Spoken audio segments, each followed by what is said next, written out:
مزمور الثالث. مزمور لداود حينما هرب من وجه أبشالوم ابنه.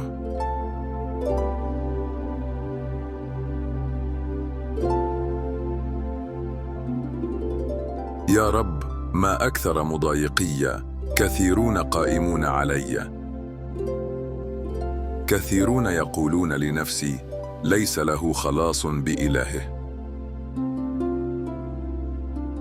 أما أنت يا رب فترس لي، مجدي ورافع رأسي. بصوتي إلى الرب أصرخ، فيجيبني من جبل قدسه.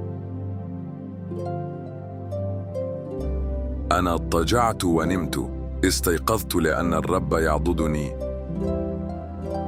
لا أخاف من ربوات الشعوب المصطفين علي من حولي.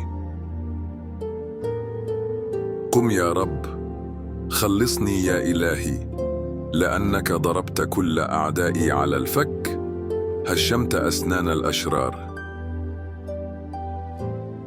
للرب الخلاص، على شعبك بركتك. آمين.